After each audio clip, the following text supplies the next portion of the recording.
All right, so I've been running into an issue with the linear rails where the ones that came with the kit were in awful condition, and I've been going through a bunch of different techniques trying to do what people were recommending to get this trolley to slide, even go as far as to say glide back and forth on here, whether it be fast transition, which makes it feel easy, or slow, little small lightweight movements, and wanting it to be smooth. And I was struggling to find anything that works, and finally I think I found a solution. And what it ultimately came down to was, one, getting the trolley in good shape inside, getting the pathways that the bearings transition through in. Two, I bought the I think it's a 3/32, I believe is the right size, the zircon ceramic black little bearings from Amazon. I think they were about $23, $24 at the time of this video. Shipped to my door prime, and for a pack of, it said 100, but actually about 125 I think it was is what came in the pack. And I'll make sure to put a link to these in the description of this video. But that got this part in good shape, the trolley itself, but didn't get the rail in good shape. And what I found was the main outlying factor here is two parts. One, there are very minor inconsistencies down in the actual rail in what they call the ways, the V shape down in here, that the balls actually roll on. That was one issue.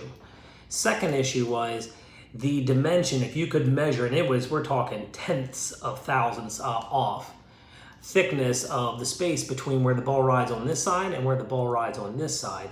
It was causing too much what they call preload against the bearings. It was trying to spread the trolley. It was just too much force. And what that was doing is, one, the balls were struggling to get across those little bumps smoothly, and two, it was making it difficult for those balls to transition in the little pathway inside this, inside of here.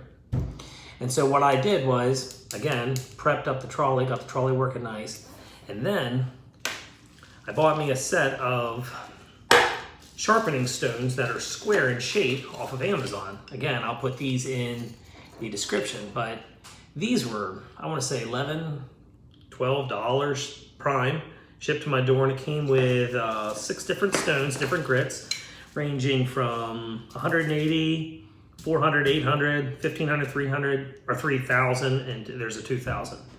And what I did was I started with the 400 grit, and as you can see, it's got a squared edge on it, and it is very square.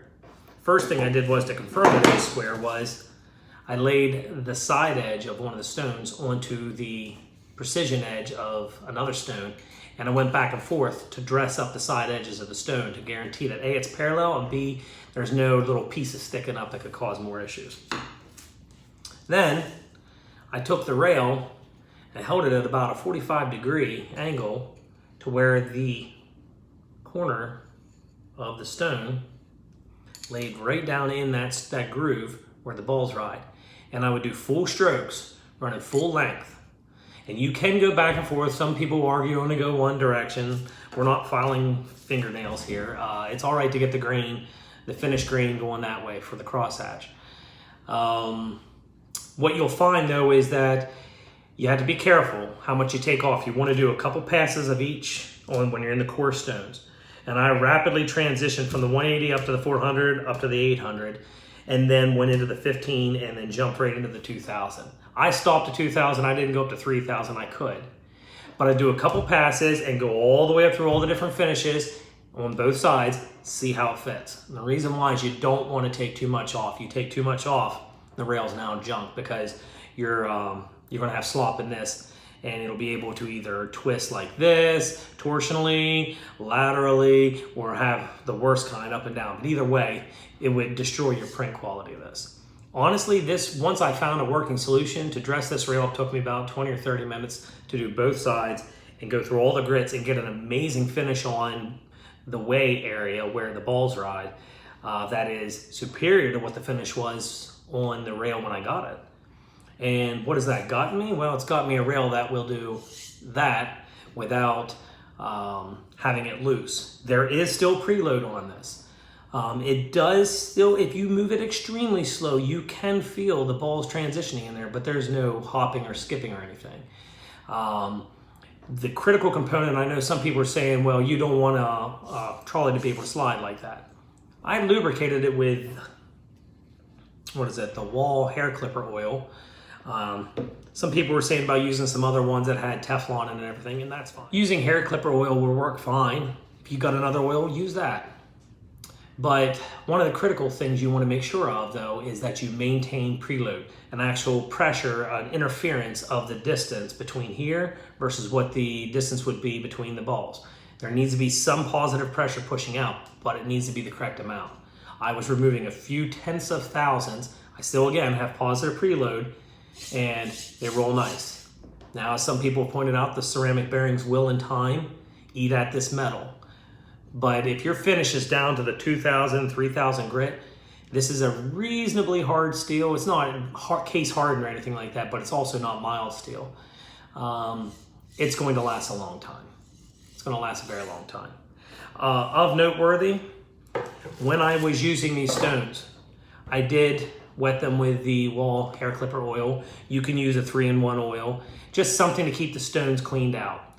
As you make a couple passes, you'll see the little areas where it's riding on the stones start to get gray really quick. That's the debris coming out and filling up the pores. Put some oil on that wear area where you're grinding or where you're honing, and wipe it with your finger, and you'll see the pores clean right out. It's a lot. It's a little messy. It's not bad. You're going to have paper towels laid out to do it. But it was very, very nice how well it worked. When you're honing, you may have to pay special attention to the ends. Why? Because as you're passing through here, there's a lot more surface area of this stone that passes over the center section than does the end. Whenever you come out only halfways and go out and only over halfways, this doesn't get as much grinding time as the center section does. So you might have to put a little extra in on the ends to get them just right as well. Odds are, though, when we're printing, we're not going to be down here with our printer head. But if you're that person that wants to go all the way and no further, then make sure you do it all the way like that. And if you like this video, please let me know in the description. If you've got any advice or you want to share some information on what you found that worked, please share in the description. Just like you guys, I am here to make this work. This is going on the y-axis of a FolgerTech FT-6, but this is a standard rail. This is nothing fancy. There's lots of 3D printers that use this rail, and this technique of a rail anyways doesn't have to be the size, and this can save a lot of them.